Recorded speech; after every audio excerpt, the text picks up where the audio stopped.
எடப்பாடி அவர்களுக்கு இப்போ கூடுதல் மகிழ்ச்சியை தந்து கொண்டிருக்கக்கூடிய செய்திகள் என்ன செய்தி? உட்கட்சியில் பிரச்சனை இல்லை, தேர்தல் ஆணையம் சின்னத்தை கொடுத்துரும், பொதுச் செயலாளர்கிற பிரச்சனை இல்லை, செங்கோட்டையன் ஃபேக்டர் முடிஞ்சு கதை. செங்கோட்டையனையே எடப்பாடி பழனிசாமி மாதிரி ஆட்சியே இல்லைன்னு புகழ்கிற அளவுக்கு பண்ணியாச்சு. என்ன மாயமோ என்ன மந்திரமோங்கிற மாதிரி ஒன்றும் மந்திரம்லாம் இல்லை, அமித்ஷா மந்திரம். அமித்ஷா கூட கை கோத்ததுனால் இழந்தது கஞ்சம், பெற்றது அதிகம் எடப்பாடி நினைக்கிறார். பெற்றது என்ன? ரொம்ப நாளாக ரொம்ப ஓவராக பேசிகிட்டு இருந்த அண்ணாமலையை அவுட் ஆக்கியாச்சு. இன்னொரு பக்கம் செங்கோட்டையும் போச்சு. நல்லா யோசனை பாருங்கள். நீங்கள் நிறையா யூடியூப் சேனல்லாம் பார்த்துட்டு இருப்பீங்க. ஏன்னா என்னை விட நிறையா வியூஸ் நிறையா போகிற நிறைய பேர் அறிஞர்கள் நிறைய பேர் இருக்காங்க. அப்படிப்பட்ட சூழ்நிலையில் செங்கோட்டையின் முதல்ல வரும்போது நான் என்னைக்கு அவர் வந்தாரோ அன்னைக்கு அவர் போகிற வெளியில் வந்து அவர் வந்து கூட்டத்தில் கலந்துக்கலன்னு முதல் நாள் நான் சொன்ன வார்த்தை எழுதி வச்சுக்கோங்க, செங்கோட்டையன் ஜெயிக்கவே முடியாது, அவர் கேரியரே முடிஞ்சு போச்சு, அவர் இனிமேல் எடப்பாடி மாதிரிலாம் வர முடியாதுங்க, அவர் ரெண்டாவது தான் சொன்னோம். அதே மாதிரி தான் நடந்தது. அதே போல் இன்னொன்று சொன்னோம், எடப்பாடியை நீங்கள் அண்டர் எஸ்டிமேட் பண்ணிடாதீங்க. எடப்பாடி பழனிசாமி நமக்கு அவர் பிஜேபியோட போனது நமக்கு பிடிக்கல, வெகுஜன மக்களுக்கு பிடிக்கல, என்னங்க திடீர்னு பிஜேபியோட போகிறார் அப்படின்ட்டு. ஆனால் அப்பயும் நம்ம சொன்னோம் வேறு வழி இல்லைங்க, அவருக்கு வேறு வழி இல்லை, என்ன பண்ணுவார், தனிச்சு நிற்க முடியுமா? அப்போ அவர் நலன்தான் முக்கியம். ஏன்னா அவர் வந்து காமராஜரோ காந்தியோ இல்லை, கரெக்டுங்களா? நம்ம காமராஜர் காந்தி ரேஞ்சுக்கு நான் வந்து அவரை வந்து எடப்பாடியை ஃபீல் பண்ணணும்னு வச்சுக்கோங்க, நான் முட்டாள். அவர் ஒரு சராசரியான அரசியல்வாதி. இன்னொன்று என்ன சொல்கிறாங்க, உன்னுடைய எதிரி யார், அவர் என்ன வாள் எடுக்கிறாரோ அதே நீ வாள் எடுக்கும். பார்த்துருப்பீங்களா? என்னுடைய நான் எந்த விதத்தில் போரிடணுங்கிறது எதிரி தான் முடிவு பண்ணுவான், கரெக்ட்? அப்போ வந்து ஒருத்தர் துப்பாக்கிலாம் எடுத்துகிட்டு வரும்போது நம்ம எந்த ஆயுதமே இல்லாமல் போயிட்டு அவுட் ஆகி போகிறதுக்கு வந்து அது காந்தியாக முடியும், அகிம்சை. இப்போ அதெல்லாம் முடியாது, அடிச்சுட்டு போயிட்டே இருப்பாங்க. அப்போ என்ன முடிவு பண்ணுறாரு? ரைட்டு, அமித்ஷா கூட சேர்ந்தால் என்னப்பா நன்மை, கூட்டிப்பார். அமித்ஷாவோட போனால் என்ன நன்மை, ஊரெல்லாம் திட்டுவாங்க நம்மளை. அடுத்த ராமதாஸ் முதல் நாள் திட்டுறாரு, அடுத்த நாள் காலில் விழுவார், எல்லாம் சொல்லிட்டுவாங்க. நம்ம பெறுவது என்ன பெறுவது? செங்கோட்டையன் மாதிரி ஆட்கள் நம்மகிட்ட வாழாட்ட மாட்டாங்க. ரெட்டலை தருமா தராதா தேர்தல் ஆணையம்ங்கிற டென்ஷன் இருக்காது. ஓபிஎஸ் 1000 குடைச்சல் கொடுக்க மாட்டார். டிடிவி அடிமை எடப்பாடின்னு சொல்ல மாட்டார். ரொம்ப ஓவராக பேசிகிட்டு இருக்க அண்ணாமலை காணாவே போயிடுவார்.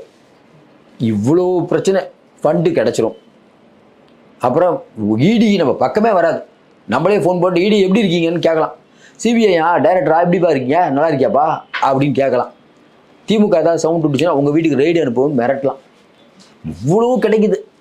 மக்கள் திட்டுறது, அதெல்லாம் திட்டினா திட்டிட்டு போகிறாங்க சார். பண்டார பிரதேசிகளை உள்ளாட மாட்டேன்னு சொல்லி கலைஞர் தான் சொன்னார், கூட்டணி வைக்கல. எடப்பாடி சொன்னார், நீங்கள் கூட்டணி வைக்கல. இப்போ ஏதாவது ஒன்று கேட்டிங்கன்னா திமுக அதிமுக 2 கட்சி எவ்வளோ தப்பு பண்ணாலும் நீங்கள் பண்ணலையா? அப்போ அது எடப்பாடிக்கு ரொம்ப சௌரியமாக போச்சு. அப்போ எடப்பாடி பழனிசாமி ஜெயிச்சிட்டார்னா அவர் ஜெயிச்சிட்டார், அவர் பங்குக்கு ஜெயிச்சிட்டார். அவர் என்ன யோசிக்கிறாரு, அடுத்து நம்ம ஆட்சிக்கு வந்து இப்போல்லாம் கேட்குறோம்ல, அடுத்து ஆட்சிக்கு வந்து எடப்பாடி முதலமைச்சராக இருப்பாரா? அது நமக்கு சந்தேகம்தான். ஆனால் அவர் ஆதரவாளர்கள் பார்த்தீங்கன்னா கண்டிப்பாக எடப்பாடி தான் சொல்கிறாங்க. அது அவருடைய எண்ணமாக இருக்கலாம். ஆனால் எடப்பாடி வச்சுக்கலாம் வேணாம் முடிவு பண்ண வேண்டிய இடத்துல இப்போவும் சொல்கிறோம் அமித்ஷா தான் இருக்கார், அதை மாற்று கருத்தெல்லாம் இல்லை. அமித்ஷா தான் பெரிய ஆள். எடப்பாடி தற்காலிக வெற்றி எப்படின்னா இப்போதைக்கு அவருக்கு பிரச்சனை இல்லை. இன்னொன்று யோசிப்பார், நாளைக்கு தோற்று போயிட்டோம்னா. இன்னொன்று, பிஜேபி இல்லாமல் தேர்தலில் நின்று தோக்கிறதா, இல்லை பிஜேபியோட இருந்து பணம் அதிகாரம் எல்லாத்தையும் வச்சுக்கிட்டு ஃபைட்டாவது பண்ண முடியும். பிஜேபி இல்லைன்னா ஃபைட்டே பண்ண முடியாது, தனிச்சு எங்கே நிற்கிறது? நம்ம ஜெயலலிதாமாவா? இதெல்லாம் எடப்பாடி யோசிப்பாரா இல்லையா? எடப்பாடியை பற்றி புகழ்ந்தும் பேசியிருக்கோம், இகழ்ந்தும் பேசியிருக்கோம், நிறையா பேசியிருக்கோம், விமர்சனங்களை கொடுத்துருக்கோம். அதுதான் ஒரு அரசியல் விமர்சகர் நினைக்கிறோம். ஏன்னா திமுக எப்போ பேசினாலும் திமுக சப்போர்ட் பண்ணுறது, எடப்பாடி எதை பேசினாலும் எடப்பாடி சப்போர்ட், விஜய் எதை பண்ணாலும் விஜய் சப்போர்ட், சீமான் எதை பண்ணாலும் சப்போர்ட். அப்படின்னா அது சீமானோடைய சேனல், விஜயோடைய சேனலாக இருக்கலாம். எல்லாத்தையும் விமர்சிக்கணும்ல. நம்ம சேனலில் யாரையுமே முதலமைச்சர் ஆகணும்னு சொல்லியிருக்கணும். எடப்பாடியும் கஷ்டம், திமுகவும் கஷ்டம், விஜயும் கஷ்டம், சீமானும் கஷ்டம், அவ்வளோதான். ஏன் இப்போ எப்படிங்க சொல்ல முடியும்? எலெக்ஷன் நேரத்தில் என்ன வேணால் நடக்கலாம். அதுதானுங்க சரியான வாதமாக இருக்கும். உங்களுக்கு திமுக பிடிக்கிறது தான் திமுக பற்றி நான் போல்தே எவ்வளோ நேரம் பேசிகிட்டு இருக்கிறது. அப்போ திமுக சேனல் தான் முறை சொல்லி தான், இன்னொரு முறை சொல்லி. அதிமுக பற்றி நான் பேசுகிறேன், நம்ம அம்மா தான், வேற ஒன்றும் இல்லை. இதை விஜய் பற்றி பேசுனா விஜய் ஃபேன்ஸ்னு ஒரு கிளப் வச்சுக்க வேண்டியதான். நான் வேறு என்ன பண்ண முடியும்? எல்லாத்த பற்றி விமர்சிக்கணும் இல்லை சார், அதானே சார். நீங்கள் நம்ம பதிவெல்லாம் பாருங்கள், எல்லாத்த பற்றியும் விமர்சிப்போம். இப்பவும் சொல்கிறோம், இந்த தேர்தல் அப்படிங்கிறது திமுக வரணுமானா வரக்கூடாது தான். திமுக ஒரு ஊழல் கட்சி, குடும்ப ஆட்சி நடத்தக்கூடிய கட்சி, சுரண்ட கட்சி, மாற்று கருத்து இல்லை. ஊழலில் முத்தெடுத்தவர்கள் ஆச்சு. இந்த பக்கம் அதிமுக, அவங்களும் ஊழலில் முத்தெடுத்தவங்க தான். கூடவே மதவாத பிஜேபி வர இருக்குது. என்ன பாடுபடுத்த போகிறாங்களப்பா தமிழ்நாட்டை? கேட்போமா கேட்க மாட்டோமா? ஏங்க இது வேணாம் அது வேணாம். விஜய் அவர் இன்னும் இறங்கவே இல்லை சார், இறங்கினதுக்கப்புறம் சொல்லுவோம். ஏன் பயப்படுறோம் விஜய் பார்த்து அப்படின்னா, செலவுக்கு காசு இல்லையே சார், செலவு இல்லாமல் ஜெயிக்க முடியுமா சார்? இலக்கு ஜெயிக்கிறது தானே சார். விஜய் நல்லவராக இருக்கலாம், ஜெயிக்கிறது தானே சார் இலக்கு. அப்போ நம்ம அப்படி யோசிப்போம்ல. அதனால எதுவுமே சொல்ல முடியவில்லை. மக்களே பார்த்து நல்ல ஒருத்தரை தேர்ந்தெடுக்கணும். வேற என்ன பண்ணுறது? மக்களுக்கு அறிவுரை சொல்கிற அளவுக்கு நம்ம இல்லை. மக்களுக்கு இப்போ நான் பேசுகிறத விட பார்த்துட்டு இருக்க நீங்கள் ரொம்ப புத்திசாலிங்க. நான் பேசுகிறது சரியா, நான் பணம் வாங்கிட்டு பேசுகிறேன்னா, பணம் வாங்காமல் பேசுகிறேன்னா, யாருக்கு சப்போர்ட் பண்ணி பேசுகிறேன் எல்லாம் உங்களுக்கு தெரியும். ஏன் சொல்கிறோம்னா, நம்ம திமுக அதாவது ஸ்டாலினை பற்றி தப்பாக நம்ம டம்ப்ளின் போட்டால் உடனே திமுககாரங்க விஷயமே பார்க்காம திட்டுவாங்க. அவங்களுக்கு நமக்கு தேவையில்லை. எல்லாத்தையும் தாண்டி நடுநிலையான மக்கள் இன்னமும் இருக்காங்க. யாராவது ஒருத்தர் வரமாட்டாராப்பா, நல்லவங்க வர மாட்டாங்களாப்பா, நல்லவர் வந்தால் மக்கள் ஓட்டு போடுறது இல்லையே, ஏன் அவர் ஜெயிக்க மாட்டாருப்பா, அப்படி தான் நினைக்கிறோம். அப்படிப்பட்ட சூழ்நிலையில் இந்த அளவுக்கு மக்களே கரப்ட் ஆகும் போது, மக்களே ஊழலை பெருசாக எடுத்துக்காத போது நம்ம மட்டும் கத்தி என்ன பண்ணுறது? மக்களே ஊழலை கரப்ட் பெருசாக எடுத்துக்கல, யார் தாங்க ஊழல் பண்ணல அப்படின்னு சொல்லும்போது, இப்போ எடப்பாடி பழனிசாமி சரியோ? ஏன் அவர் என்ன யோசிக்கிறாரு? இப்போ நமக்கு என்னப்பா பிரச்சனை? ஆனால் இடி வந்தாலும் வந்துடுனே, ஏன் ஒரு 10 அமைச்சர் மேலே கேஸ் இருக்குது வந்துடும், அப்படியா இடி? அப்புறம் ஆனால் தேர்தல் ஆணையம் என்னன்னு தெரிலன்னா நம்ம மேலே ரெட்டலை கொடுக்குமா வேணாமான்னு கேஸ் போடுது. தேர்தல் ஆணைய கேஸ் இருக்குதா 2. அப்புறம் வேறு என்னப்பா பிரச்சனை? இல்லைன்னா செங்கோட்டையன் டெல்லி போய் பார்த்துட்டு வராரு, கட்சியை உடைக்கிறதுக்கான வேலை 3 வேலை, ஓகே. அதுக்கப்புறம் என்னப்பா வருது? டிடிவி தினகரன் ரொம்ப பேசுகிறாருண்ணே, ஏன் அண்ணாமலை டிடிவி தினகரன் தான் அடுத்து அதிமுகவை கைப்பற்றுவாருன்னு சொல்கிறாங்கண்ணே, அப்படியா? இன்னொரு பக்கம் ஆனால் ஓபிஎஸும் குடைச்சல் கொடுத்துட்ருக்காருண்ணே, அப்படியா? அதுக்கப்புறம் ஆனால் கேசிபியிலேருந்து எல்லாம் கேஸ் போட்டிருக்காங்கண்ணே. அது வேற என்னப்பா வழக்கு? ஆனால் டெல்லி உயர்நீதிமன்றத்தில் ஒரு வழக்கு இருக்குதுண்ணே, தமிழ்நாடு இங்கே உயர்நீதிமன்றத்தில் ஒரு வழக்கு, டெல்லி நீதிமன்றத்தில் வழக்கு, அது இல்லாமல் உச்சநீதிமன்றத்தில் ஒரு வழக்கு, மொத்தம் எத்தனைப்பா வழக்கு வரும்? அது ஒரு 30 வழக்கு வரும்ண்ணே. ஆனால் என் தம்பி முடிச்சு போச்சாப்பா? இல்லைண்ணே, ஜெயலலிதாமா சசிகலாமா போட்ட ரிட் மனு இருக்குண்ணே. அது வேறு இருக்காப்பா? ஆமாண்ணே, சசிகலா போட்ட ரிட் மனு இருக்குது. அவர் வேற என்னப்பா பிரச்சனை? இல்லைண்ணே, உங்கள் மேலே டெண்டர் முறைகேடு வழக்கு உச்சநீதிமன்றத்தில் இருக்குது, அப்படி. அப்போ வேற? இல்லைண்ணே, நம்ம கொடநாடு கொலை இருக்குது, அது வேறு இருக்காப்பா? அப்புறம்பா வேலுமணி, தங்கமணி, விஜயபாஸ்கர் விட்டு எல்லாத்து மேலேயும் போட்டாச்சு, ஒரு 4 அமைச்சர்கள் மேலே சார்ஜ் ஷீட் போட்டாச்சு, அப்படியா? சரி. அப்புறம் பணம் ஒருத்தர் தரது கஷ்டம்னா, ஏன் பணம் லாக் பண்ணிட்டாங்க, திமுக பணம் கொடுக்க நமக்கு தொழிலதிபர்கள் ஒத்துக்க மாட்டாங்க, சென்ட்ரல் பார்த்துக்கிட்டே இருக்காங்கன்னா எப்போ என்ன பண்ணலான்ட்டு. அப்போ என்ன தம்பி இப்போ என்ன பண்ணலாம்? இதுக்கெல்லாம் ஒரே சொல்யூஷன் என்ன? எல்லாத்துக்கும் சேர்த்து ஒரே சொல்யூஷன் சொல்லுப்பான். எல்லாத்துக்கும் ஒரே சொல்யூஷன் அமித்ஷா தானே. அவர் நினச்சா இந்த எதுவுமே இருக்காதுண்ணே. ஆனால் ஓட்டு போடுறது மக்கள் தானே. ஆமாம், சரி, மக்கள் நம்ம பிஜேபியோடைய கூட்டணி வச்சா நமக்கு இழக்கிறது என்ன? இல்லைன்னா தமிழ்நாட்டில் பிஜேபி எதிர்ப்பான மனநிலை இருக்குது, கரெக்டு, மறுக்கலை. சிறுபான்மையினர் பக்கமே வரமாட்டாங்கண்ணே. சரி, நம்ம பிஜேபி போட்டு வந்தோமே, அப்போ சிறுபான்மையினர் வந்தாங்களா? அப்பையும் வரலண்ணே, ரைட்டு, வரமாட்டாங்க, ரைட்டு. அப்போ போன தடவை எப்படி நம்ம 66 சீட்டு ஜெயிச்சோம்? இல்லைண்ணே, நம்ம அதிமுக நின்றுதில்லை. இப்போ அதிமுக எடப்பாடி ஆட்சிங்கும் போது, அதிமுக சட்டசபைங்கும் போது பிஜேபி ஃபேக்டர் பெருசாக இல்லைண்ணே. அப்போ சட்டசபை வரும்போது பிஜேபி ஃபேக்டர் பெருசாக இல்லை, கரெக்ட். அப்போ பிஜேபிக்கு நம்ம ஒரு 25 தொகுதி மட்டும் கொடுத்தோம்னா பிஜேபியை அடக்கி வச்சிடலாம், கரெக்டாக? ஆமாண்ணே, கரெக்டாக வச்சிடலாம். ஆனால் அமித்ஷா என்டிஏ ஆட்சின்னு சொல்கிறாருன்னா என்ன பண்ணலாம்? அது நம்ம பேசிக்குவோங்க. அப்போ நம்ம தான் ஆட்சி. அப்போ என்ன பண்ணலாம்? 66 சீட்டு. அப்போ ஒரு கருத்து கணிப்பு எடப்பாடி எடுக்கிறார். எடப்பாடி என்ன முடிவு பண்ணார்? எல்லாத்தையும் தாண்டி இவங்க எல்லாத்தையும் ஒரு வழி பண்ணுங்கிறதுனால தான் இப்படி ஒரு முடிவு எடுக்கிறார். எப்படி பிஜேபியோட போய் சேரலாம்? ஏன்? விஜய் ஆட்கள், விஜய் நல்லவராக இருக்கலாம், கூட இருக்கவங்க பெரிய எக்ஸ்பெக்டேஷன் பண்ணுறாங்க, அது நமக்கு ஒத்துக்க முடியல. அதிமுக பெரிய கட்சி, ஒத்துக்க முடியல. ஏன்னா விஜயோடைய ஆட்கள் கேட்கறதுக்கெல்லாம் பதில் சொல்ல முடியல, ஏன்னா அவங்க பெரிய அளவுக்கு எதிர்பார்க்குறாங்க, அது நமக்கு முடியாது இல்லை. ஏதோ அதிமுக சின்ன கட்சி மாதிரியும் இவங்க பெரிய கட்சி மாதிரியும் டிவிகே தலைமையில் கூட்டணிங்கிற ரேஞ்சுக்கு பேசினா ஒத்து வராது. அப்புறம் அவங்க நிறைய சொல்கிறாங்க, துணை முதல்வர் நிறைய சொல்கிறாங்க. அப்போ எடப்பாடி வேணாம், இது வேலைக்கு ஆகாது அப்படின்னு சொல்லிட்டு டெல்லிக்கு போய் முடிச்சிட்டார். இப்போ எல்லா பிரச்சனையும் தீர்ந்தது. அடுத்த பிரச்சனை என்ன? தமிழ்நாட்டில் தொகுதிகள். போன தடவை நம்ம நின்ன தொகுதிகள்னா இப்போ எடப்பாடி ஒரு கருத்து கணிப்பு எடுக்கிறாராம். அண்மையில் எல்லாம் கூட்டி கழித்து பார்த்தா 88 லிஸ்ட்டு வருது. 88 சீட்டு அதிமுக ஜெயிக்கும். இப்போ நின்னா 88 சீட்டு. சரி, 88 சீட்டு ஜெயிச்சா மெஜாரிட்டி கிடைக்குமானா கிடைக்காது. அதிமுகவோட பிளான் என்ன? 160 நிற்போம். கிட்டத்தட்ட மிச்சம் பார்த்தீங்கன்னா 234 பார்த்தீங்கன்னா கிட்டத்தட்ட ஒரு 74 தொகுதி, 74 மற்றவங்களுக்கு கொடுப்போம். சரி, 74 மற்றவங்களுக்கு கொடுப்போம் அப்படின்னா பிஜேபி, அதிமுக, பாட்டாளி மக்கள் கட்சி அப்படின்னா பாட்டாளி மக்கள் கட்சி கொஞ்சம் இடிக்குது. ஏன்? பிஎம்கே நம்ம ஜிகே மணி வந்து கலைஞரை புகழ்கிறாரு, அன்புமணி பேசுறது, ஒன்றிய அரசுக்கு எதிராக கொஞ்சம் பேசியிருக்காரு. அவெல்லாம் பார்க்கும்போது லைட்டாக அவங்க அந்த பக்கம் போகிறாங்களோ, திமுக பக்கம் போகிறாங்களோன்னு என்ன தோணுது. சரி, போனதில் எவ்வளோ கொடுத்தோம்? பாட்டாளி மக்கள் கட்சி 23 சீட்டு கொடுத்தோம். அந்த 23 சீட்டு வேற ஆளுக்கு கொடுப்போம். வேற ஒரு முயற்சி போயிட்டுருக்குங்கிற மாதிரி சொல்கிறாங்க. அது எந்த அளவுக்கு பாசிபிள்னு தெரில. வேற ஒரு முயற்சி போயிட்டுருக்குது. ஏன்னா அரசியலில் கடைசி நிமிஷம் வரைக்கும் எல்லாம் நடக்கலாங்க. நேற்று வரைக்கும் கட்டப்படி திட்டுவாங்க, அடுத்த நாள் மாறிடுவாங்க. ஒன்றும் பேச முடியாது.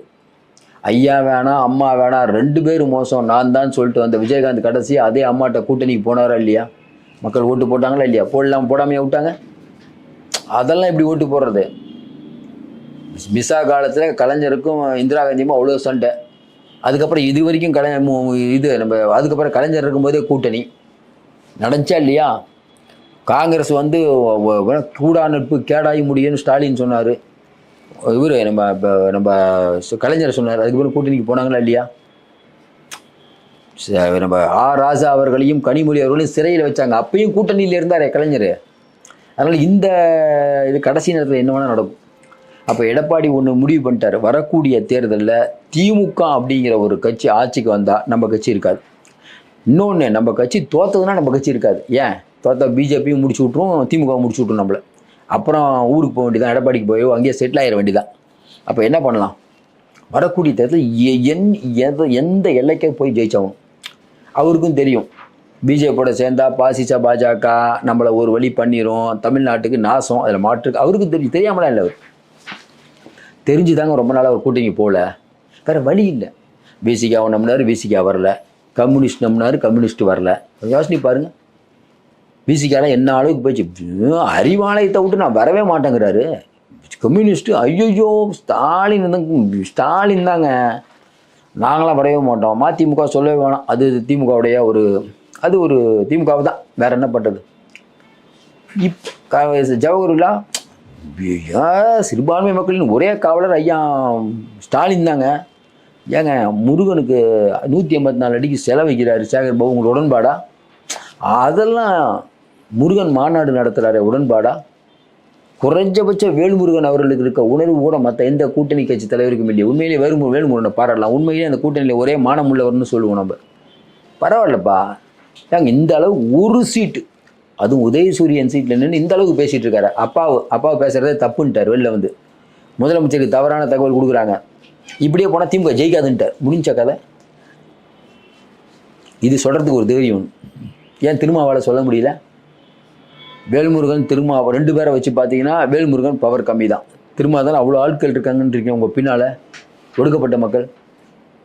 திமுக இவ்வளோ முட்டு கொடுக்குறீங்க. வெளியில் மக்கள் உண்மையிலே திருமாவோட இமேஜெல்லாம் ரொம்ப போயிட்டு இருக்குதுங்க. நல்ல மனுஷன், நல்லா என்ன சொல்கிறதுன்னு தெரியல அவரை பற்றி நமக்கு. அவரை வந்து காயப்படுத்த வேணாம்னு நினச்சிட்டு தான் அவங்க அமைதியாக பேசிகிட்டு இருக்கோம். அவருடைய மரியாதை உண்மையிலே ரொம்ப கஷ்டமாகுது அவர் பேசுகிறதெல்லாம் பார்க்கும்போது. திமுக இவ்வளோ முட்டு கொடுக்குறாரு. அப்போ திமுக பதவி, அதிகாரம் எல்லாம் 15-20 வருஷம் செல்வாக்காக இருப்பீங்க. பிஜேபி ஆட்சி, வாஜ்பாய் ஆட்சிலையும் நீங்கள் மந்திரி, மன்மோகன் சிங் ஆட்சிலையும் மந்திரி, குஜராத் ஆட்சிலையும் மந்திரி, விபி சிங் ஆட்சிலையும் மந்திரி, தேவகோடா ஆட்சிலையும் மந்திரி. எப்படி பாஸ்? இது கொஞ்சம் பேசுங்களேன், அந்த உடன்பிறப்புகள் சொல்லிட்டு. அது எப்படி வாஜ்பாய் கவர்மெண்ட்டில் நீங்கள் எப்படி இருந்தீங்க? கோத்ரா சம்பவம் நடந்தது. அப்போ இவர் என்ன பதில் சொன்னார்? கோத்ரா சம்பவம் நடக்கும்போது கலைஞர் என்ன சொன்னார்? அது வெளி ஸ்டேட் பிரச்சனை சொன்னீங்களா இல்லையா? வெளி ஸ்டேட் பிரச்சனையா அது? கலைஞர் பேச வேண்டிய வார்த்தையா அது? ஒரிசாவில் பாதிரியாரை இப்போ எரிச்சாங்களே, இப்போ கலைஞர் என்ன சொல்கிறாரு? அப்போ வாஜ்பாய் கவர்மெண்ட்டில் நீங்கள் உங்களுக்கு மினிஸ்ட்ரி வேணும், பண்டார பரதேசி. நீங்கள் ஆனால் சொல்லுவீங்க பண்டார பரதேசிகள் அவங்க, ஆனால் அவங்க கவர்மெண்ட்டில் நீங்கள் இருப்பீங்க. அப்போ எடப்பாடிக்கு நீங்கள் வலிமை தரதே திமுக தான் சார். பிஜேபிக்கு வலிமை தரதே திமுக தான் சார். பிஜேபி கேட்குது இல்லை, எங்களோட கூட்டணி வச்சிங்க. அப்போ இனிச்சதா பண்டார பரதேசிங்கிறீங்க? எங்களோட கூட்டணி வச்சிங்க.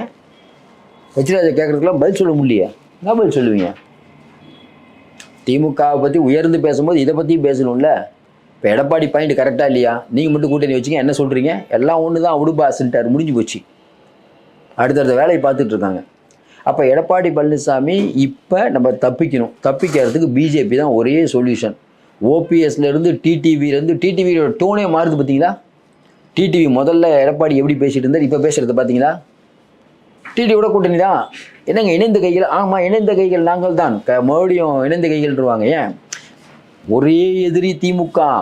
நாங்கள்லாம் அம்மாவின் பிள்ளைகள், அம்மாவின் ஒரே ஒரு ஒரு இரண்டு ஒரு ஒரு ரெண்டு ரெண்டு மாடுகள் என்ன 2 ஆடுகள் வெவ்வேறு பாதையில் சென்று விட்டன, பேச முடியவில்லை, அவ்வளோதான், முடிஞ்சு கதை. பாருங்கள், இதெல்லாம் பார்ப்போம் பாருங்கள். ஒன்றா சொல்லுவாங்க, இதே மாதிரி தாங்க சன் டிவிக்கும் கலைஞருக்கும் சண்டை, எவ்வளோ திட்டினாங்க, சன் டிவியை காலி பண்ண சொன்னார். கடைசியாக இதயம் பணித்தது கணித்தது கணித்ததுன்னு சொல்லி இப்போ 2 பேரும் ஒன்று சேரல. நீர் அடித்து நீர் உலகமா சார், அம்மாவின் பிள்ளைகள் சார் 2 பேரும். நாங்கள் 2 பேரும் இரட்டைக்குழல் துப்பாக்கியாக இருப்போம், முடிஞ்சது கதை. டிடிவி தினகரன் பேச்சை பார்த்தீங்களா? கரெக்டாக எடப்பாடி பழனிசாமி வாபஸ் வாங்குறாரு டிடிவி மேலே இருக்க கேஸை. ஏன் இவ்வளோ நாள் வாபஸ் வாங்க, இப்பயும் வாங்குறீங்க? எல்லாம் ஒரு கணக்கு தாங்க. அப்புறம் ராஜமாதா சசிகலா வந்துடுவாங்க உள்ள. ஏன் பிஜேபி கூட்டுறோம், வாங்கம்மா நீங்களும் வாங்கம்மா. சசிகலா, டிடிவி, ஓபிஎஸ் வந்து பிஜேபி பார்த்துக்க சொல்லிடுவார், இருந்தாலும் இருப்பார் கூட்டணியில்.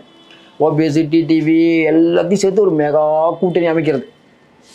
இப்போ என்ன சொல்கிறாங்க, போன தடவை இப்போ எடப்பாடி எடுத்த கருத்து கணிப்பில் 88 சீட்டு ஜெயிப்பாங்கிற மாதிரி வந்திருக்கான்.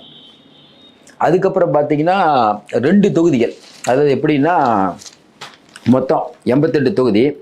கடந்த சட்டசபை தேர்தலில் குறைந்த ஓட்டு வித்தியாசத்தில் வெற்றி வாய்ப்பை இழந்த 2% கீழ் ஓட்டுகள் பெற்ற 34 தொகுதிகளும் 2 முதல் 4%க்குள் ஓட்டுகள் பெற்ற 15 தொகுதிகளிலும் கூடுதல் கவனம் செலுத்தினால் மொத்தம் 137 தொகுதிகளில் வெற்றி கிடைக்கலாம் என்று கருத்து கணிப்பில் கூறப்பட்டுள்ளது.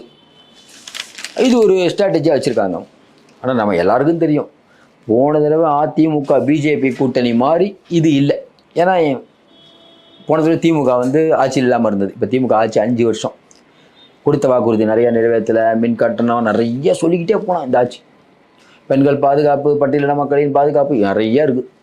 இது எல்லாம் அதிமுக வைக்கும்போது களத்தில் என்டிஏ கூட்டணி அப்படின்னு போய் பிஜேபிக்கு ஒரு 80 சீட்டுக்கு நின்னா எடப்பாடிக்கு பலவீனம். நம்ம சொன்னோம், எடப்பாடி இதை பண்ண மாட்டார், எடப்பாடி ஏதாவது ஒன்று பிஜேபிகிட்ட பேசி இப்போதைக்கு சத்தம் போடாமல் அமைக்கி வாசிங்க, கம்முன்றுங்க, நான் பார்த்துக்கிறேன், நீ ஓரமாக 20 சீட்டோட 25 சீட்டோட கம்முன்றுங்க அப்படின்னு சொல்லுவார். சொன்னால் எடப்பாடிக்கு வாய்ப்பு இருக்குது, அதில் மறுப்பது இருக்குது. சரி, இதெல்லாம் மண்ணியும் எடப்பாடிக்கு வாய்ப்பானா அங்கேயும் சிக்கல். ஏன் இப்போவும் 45% திமுக தான் நிற்குது, 32-33% அதிமுக இருக்குது. அப்போ அதிமுகவுக்கு இன்னொரு 10-15 வேணும். அதற்கான வேலைகள் பண்ணிகிட்டு இருக்கிறதா சொல்கிறாங்க. ஏன்னா அமித்ஷா சாதாரண ஆள் இல்லை, எடப்பாடியும் சாதாரண ஆள். அப்போ அப்படியே விட்டுருவாங்கன்னு நினைக்கிறீங்க? தேர்தல் அப்படிங்கிறதுல வரக்கூடிய தேர்தலில் திமுக வீழ்த்தியே ஆகணும். எந்த விதமான என்ன பண்ணியாவது திமுக தூக்கணும், அவ்வளோதான் நோக்கம். திமுக தூக்குறதுனா திமுகவுக்கு பலம் என்ன? ஏன் திமுக 2020 இப்போ நடந்த 24 வந்து 40க்கு 40 ஜெயிச்சது? கட்டுக்கடங்காத பணம், அடிச்சு தூக்குவாங்க பணத்தை. 21 அவங்க பவர்ஃபுல்லாக இல்லை, ஏன்னா 10 வருஷம் ஆட்சியில் இல்லாமல் காஞ்சி போயிருந்தாங்க. இப்போ அப்படி இல்லை, பணம் புழக்கம் சரியாக இருக்குது, அவ்வளோ சம்பாதிச்சு வச்சுருக்காங்க. வரக்கூடிய தேர்தலில் அள்ளி இறப்பாங்க. அப்போ அள்ளி இறக்கக்கூடியதை தடுத்து அவங்கள தோக்கடிச்சாதான் 2029 நாடாளுமன்ற தேர்தலில் பிஜேபிக்கு பிரச்சனை இருக்காது. இல்லைன்னா சும்மா குடைச்சல் கொடுத்துட்ருப்பாங்க. சமூக நீதி, கச்சத்தீவை மீட்கிறோம், மும்மொழி கொள்கை, மறுசீரமைப்பு, நிறைய தொல்லை கொடுப்பாங்க. இதெல்லாம் எப்படி அடக்கிறது? திமுகவை அவுட் ஆகுறது. திமுக உடைக்கிறதுக்கு என்ன பண்ணணும்? திமுக தோத்தா போதும், திமுக உடைச்சிடலாம், அவ்வளோதான் கால்குலேஷன். அப்போ எடப்பாடி பழனிசாமிக்கு எவ்வளோ நன்மை? ஒரு பக்கம் இருக்கிற கேஸ் எல்லாம் போச்சு, ஃப்ரீ பேட். இன்னொரு பக்கம் பஸ் திமுக நிறைய ஆளுங்க வச்சுருக்காங்க, இவங்களெல்லாம் நீங்கள் வேட்டையாடுங்க, அவ்வளோதான். யார் பாருங்க, ஆள் நாங்களே காட்டி விடுறோம். இவங்க எல்லாத்தையும் நேரு, செந்தில் பாலாஜி, அடுத்து ஒரு 4-5 பேர், துரைமுருகன்லேருந்து எல்லாத்தையும் பண்ணி சொல்லியாச்சு. இவங்க எல்லாரும் பணத்தை வச்சுருக்காங்க, பணத்தை எடுக்கக்கூடாது. வர தேர்தல் எடுக்கலைன்னா நம்ம ஜெயிப்போம். அமித்ஷா விட்டுருவாரா? ஆமாம், நம்ம ஜெயிக்கணும். அப்போ ஆள்லாம் ரைட்டை ஸ்டார்ட் பண்ணுங்கள், ஸ்ட்ரைட் பண்ணி ஸ்ட்ரைட்டாக எல்லாத்தையும் அடிச்சு தூக்கி உள்ளே வைங்க, 2-3 பேர் தூக்கி உள்ளே வைங்க, பணத்தை லாக் பண்ணுவோம். எங்கேயும் பணத்தை எடுக்கக்கூடாது, எல்லாம் லாக் பண்ணுங்கள். அமலாக்கத்துறை, சிபிஐ, இதான் வேலை. அடுத்த 1 வருஷம் உங்கள் டார்கெட் தமிழ்நாடு தான். எல்லாம் யார் சொல்கிறா எல்லாத்தையும் தூக்கி உள்ளே வைங்க.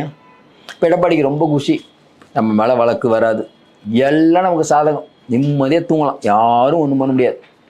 ஏன்? அதிகாரம் கைக்கு வந்துருச்சு, சென்ட்ரலே நம்ம கையில் தான் சார், அடிச்சு தூக்கு.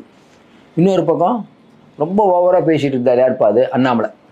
எடப்பாடியெல்லாம் தெரியாது உங்களுக்கு, அவரும் வளைந்து நெளிந்து காலில் விழுந்து எல்லாம் ட்வீட்லாம் போட்டிங்களா, பதவியே கிடையாது போப்பா. எப்படி இருந்தாலும் இப்படி ஆகிட்டாங்கிற மாதிரி ஆகிட்டார் பார்த்தீங்களா அண்ணாமலை. எங்கேயோ இருந்த அண்ணாமலை இன்றைக்கி எங்கன்னு ஆனார்? இப்போ லேட்டஸ்ட்டாக அவருடைய ஆதரவாளர்கள் ஒன்று சொல்லிட்டு இருக்காங்க, இல்லை இல்லை தேர்தல் வியூகத்தை வகுப்பதில் அண்ணாமலைக்கு பெரிய பங்கு இருக்குது தமிழ்நாடுங்கிறாங்க. நமக்கு தெரிஞ்சு எடப்பாடி இதை விடுவாராங்கிற சந்தேகம். எடப்பாடி விட மாட்டார். ஒன்றும் வேணாம், அண்ணாமலையை வந்து தூக்க வச்சது யார்? தலைவர் பதவியில் இருக்கக்கூடாதுங்க. 12 மணிக்கு ப்ரெஸ் மீட் வந்து நடக்கணும் அமித்ஷா. இப்போ எதுக்கு சாயங்காலம் ஆச்சு? நம்ம எடப்பாடி பழனிசாமி வந்து பிஜேபி மிரட்டினா பயந்துருவார் அப்படின்னு சொல்கிற அதே நேரத்தில் அப்படி பயப்படுற ஆளாக இருந்தால் 12 மணிக்கு ப்ரெஸ் மீட் இருக்குல்ல, எதுக்கு 6 மணி வரைக்கும் அமித்ஷா வெயிட் பண்ணுறாரு? யார் வெயிட் பண்ண வச்சது அவரை? ஏங்க எப்பயுமேங்க நம்ம அரசியல் புரட்சியில் வர செய்தியை விட நடந்த செய்தியை பார்த்தா ஒன்று புரிஞ்சுக்கலாம். இப்போ நம்மளே சொன்னோம், எடப்பாடி மிரட்டியிருக்காங்க சார், மிரட்டி தான் டெல்லி கூப்பிட்டுருக்காங்க, ஒத்துக்கிட்டாரு, எல்லாம் அவருக்கு என்னங்க அவசியம்? ஆனால் மிரட்டினது அதுவும் பண்ணியிருப்பாங்க, அதாவது வந்துருங்கன்னு சொல்லியிருப்பாங்க. ஆனால் வந்து எடப்பாடி சில கண்டிஷன் போட்டிருக்காரு. முதல்ல அண்ணாமலை தூக்கணும், அவ்வளோதான் ஃபஸ்ட்டு கண்டிஷன். அண்ணாமலை தூக்கணும், அதுக்கப்புறம் நான் நேரில் பார்க்க வரேன். அதை செயல்படுத்தியும் காட்டியிருக்காரு. ஒருவேளை நம்ம அமித்ஷா வந்த அன்றைக்கி 12 மணிக்கு ப்ரெஸ் மீட் வச்சு எடப்பாடி போயிருந்தாருன்னா, அண்ணாமலை தலைவராக இருக்கும்போது எடப்பாடி போயிட்டாருன்னு வச்சுக்கோங்களேன், அது எடப்பாடி மிரட்டிட்டாங்கன்னு சொல்லிடலாம். எடப்பாடி சொல்கிற ஆளுகள் சொல்கிறாங்களே பார்த்தீங்களா, அண்ணாமலை போஸ்டிங் தூக்குறாங்க, நயினார் வராரு, கரெக்டாக எடப்பாடி போய் பார்க்குறாரு. அதான் சார் எடப்பாடி. அதெல்லாம் டெல்லிக்கு நீங்கள் கிங்காக இருக்கலாம், இங்கே நான் தான் இங்கே ஜெயிலுக்கு போகிறனால ரெடிங்கிற ரேஞ்சுக்கு நான் போயிட்டார் பொழுது எடப்பாடி. அப்படி தான் வேற என்ன? ஏன்னா சில பேர் ஃபைலை காட்டு மிரட்டினாங்க, அது மிரட்டினாலும் சார் ஒரு அளவுக்கு மேலே எப்படி சார் மிரட்டுவீங்க? இப்போ ஃபைலை காட்டலாம் எல்லாம் எடப்பாடிகிட்ட கேட்கலாம், கூட்டணிக்கு வரதான்னு சொல்கிறீங்க, வந்துடுறாங்க. ஆனால் ஒரு விஷயம், அண்ணாமலை இருக்கக்கூடாது. அதையும் அமித்ஷாவில் இது பண்ண முடியாது. ஏன்னா ஒன்றுக்கு ஒத்துக்கிட்டார் அவர். சும்மா போய் எல்லாத்தையும் நம்ம ஓகேங்க அண்ணாமலை தூக்குறேன், வேறு அந்த டிடிவிக்கு ஓபிஎஸ்க்கெலாம் நீங்கள் தான் சீட்டு கொடுக்கணும், ஓகே. அப்புறம் திமுகவை கொஞ்சம் கவனிச்சு விட்ருங்க, அதெல்லாம் நாங்களே, நீங்கள் சொல்ல வேண்டாம், நாங்களே கவனிச்சு விட்டுக்குவோம். அதுக்கப்புறம் சீட்டு கீட்டெல்லாம் நான் பார்த்துக்கிறேன், சும்மா ஓவராக நீங்கள் வந்து அப்படிலாம் சொல்லாதீங்க. அப்போ இனிமேல் எடப்பாடியுடைய ஆட்டம் இன்னும் தீவிரமாக இருக்கும். ஏன்னா இப்போவே பூத் கமிட்டி வேலையை பார்த்துட்டு வேக வேகமாக வேலை பார்த்துட்ருக்காங்க. ஏற்கனவே உங்களுக்கு தெரியும், போன தடவை ஏடிஎம்கே நின்ன தொகுதிகள் அப்படின்னு பார்த்தீங்கன்னா, போன தடவை ஏடிஎம்கே எங்கெங்கே ஜெயிச்சது அப்படின்னு பார்த்தீங்கன்னா உங்களுக்கு தெரியும். இன்றைக்கி இருக்கக்கூடிய நிலைமையில்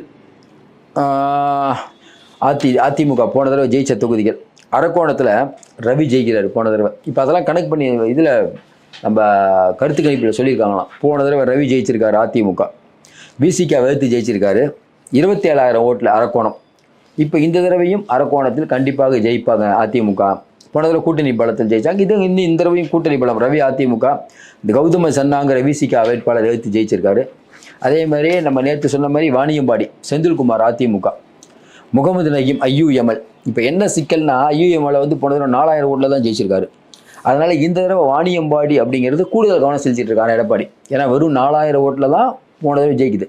என்ன ஒன்று, போன தடவை இஸ்லாமிய கேண்டிடேட்டு, இன்னொன்று ஐஎம்எல், அது வந்து திமுக நிற்கல. அப்போ ஐஎம்எல்யூ அதே சீட்டை கேட்டுன்னா கொஞ்சம் டஃப் கொடுக்கலாம் ஒன்று. இன்னொன்று, போன தடவை 4,000 ஓட்டு தான். இந்த தடவை திமுக வந்து 5 வருஷம் ஆட்சி புரிஞ்சுட்டு போகும்போது இன்னும் மக்களிடம் கோபம் அதிகமாக இருக்கும். அப்போ பெரிய அளவுக்கு வெற்றி பெறலாம் வாணியம்பாடியில் அப்படின்னு அதிமுக நினைக்குது. அதனால் அதிமுக கூடுதல் கவனம் செலுத்துதாங்க. அதேமாதிரி பார்த்தீங்கன்னா ஊத்தங்கரை டிஎம் தமிழ்செல்வன் அதிமுக, காங்கிரஸை ஜெயிக்கிறாங்க, ஆறுமுகம் காங்கிரஸ் 28,000 ஓட்டில் ஜெயிக்கிறார். அதனால் இந்த தடவையும் ஊத்தங்கரை அப்படிங்கிறதுல இன்னும் கூடுதல் கவனம் செலுத்த போகிறலாம். எடப்பாடி பழனிசாமி ஒன்று தானா, ஏற்கனவே நின்ன தொகுதிகளில் இன்னும் கூடுதல் கவனம் செலுத்துங்க. அந்த 2லேருந்து 4% கம்மியாக நம்ம ஓட்டு வாங்கணும்ல, ஒரு 34 தொகுதிக்கு, அங்கே பணத்தை கொஞ்சம் வேகமாக இறக்குங்க. இதுதான் 137 தொகுதிகளுக்குனா ஃபார்முலா. அதில் நம்ம சொல்கிற லிஸ்ட்லாம் இருக்குது. அதேமாதிரி பார்த்தீங்கன்னா கிருஷ்ணகிரியில் அசோக்குமார் ஜெயிக்கிறாரு, இது நம்ம பேர் வந்து 12,000 ஓட்டில் ஜெயிக்கிறார். அதே மாதிரி வேப்பனஹள்ளியில் முனுசாமி வந்து 3,054 ஓட்டு, அதை இன்னும் கொஞ்சம் பலப்படுத்தணும்.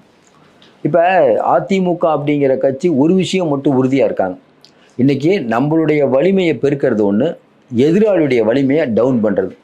செந்தில் பாலாஜி கரெக்டாக இவங்களுக்கு நல்ல நேரம் செந்தில் பாலாஜி அமைச்சர் பதவி விட்டு இறக்குறார், அது அதிமுகவுக்கு பலம்தான். இன்னொன்றுங்க, எப்பயுமே மாறலாகவே அதிமுக வந்து நம்ம அதிமுக பிஜேபி கூட்டணி அப்படின்லாம் சொன்னால் கூட அவங்களுக்கு இருக்கக்கூடிய மிகப்பெரிய ஒரு செட்பேக் என்னென்னா விஜய் அவர்கள் வந்து தனியாக நின்னாருன்னு வச்சுக்கோங்களேன். அது எடப்பாடிக்கு தெரிஞ்சிருக்கும், நமக்கே தெரியுது. கண்டிப்பாக விஜய் தனியாக நின்னார்னா கண்டிப்பாக திமுக ஜெயிக்குது. இப்போ சொல்கிற எழுதி விஜய் மட்டும் தனியாக நின்று திமுக அதிமுக கூட்டணி எல்லாம் அப்படி இப்போ பலவிதமாக பிரிஞ்சுருந்ததுன்னா திமுகவுக்கு கொண்டாட்டம் தான், திமுக ஈஸியாக ஜெயிக்கும். திமுகங்கிற ஒரே ஒரு ஆள் மேலே விஜய் திமுகவை திட்டுறாரு, பிஜேபி திமுகவை திட்டுது, அதிமுக திட்டுது, எல்லா கட்சியும் திட்டுது. அப்போ திமுக கூட்டணி அப்படி மேலே அதனுடைய எதிர்ப்பு வாக்குகள் பலமாக பிரியும். சீமானு திட்டுறாரு, அது திமுகவுக்கு சந்தோஷம்தான். அதை பிஜேபி அதிமுக கூட்டணி இன்னைக்கு எப்படி கையாள போகுதுங்கிறது தான் லேட்டஸ்ட் கேள்வி. அது ஒன்றை கையாண்டுட்டா இது டஃப்பான கூட்டணி தான். எடப்பாடி பழனிசாமி 1000 விஷயம் யோசித்தாலும் இந்த சங்கடங்கள் அவர்கிட்ட இருக்கிறது. இப்போ 137 சீட்டில் கண்டிப்பாக நிற்கிது, 160 சீட்டில் நிற்கிறேன், எல்லாம் ஓகே. ஆனால் என்ன பிரச்சனை அப்படின்னா, இது எல்லாத்தையும் நின்னாலும் உங்களுக்கு எதிர்ப்பு வாக்குகள் பிரியுதே. நீங்கள் தான் சொல்கிறீங்க, என்ன சொன்னீங்க? ஏங்க பிஜேபியோட கூட்டணி சேர்ந்தீங்க? திமுகவோட எதிர்ப்பு வாட்டு சிதறக்கூடாது. டிடிவி சொல்கிறாரு, நாங்கள் எடப்பாடியோட பிஜேபியோட சேர்ந்தது காரணம் திமுகவோட எதிர்ப்பு ஓட்டு சிதறக்கூடாது. எல்லாரும் சிதறக்கூடாதுன்னு போது ஒருத்தர் வந்து சிதறடிக்கிறாரு. சீமான் ஒரு பக்கம் சிதறடிக்கிறாரு, விஜய் ஒரு பக்கம் சிதறடிக்கிறாரு. அப்படின்னா என்ன ஆகும்? நம்ம காலையில் ஒன்று சொன்னோம், ஒரு தொகுதியில் ரெட்டலை, சூரியன், விஜய், நம்ம நாம் தமிழர் அப்படின்னா போட்டி கடுமையாக இருக்கும். அதுவே இது நம்ம பேர் என்னது, தாமரை, விஜய், சூரியன், சீமான் நின்னா தாமரை எதிர்கொள்ளுமா அந்த இடத்துல? அப்போ தாமரை 70 சீட்லாம் கொடுத்தீங்கன்னா திமுக கொண்டாட்டம் தான், சூப்பராக ஜெயிக்கும்.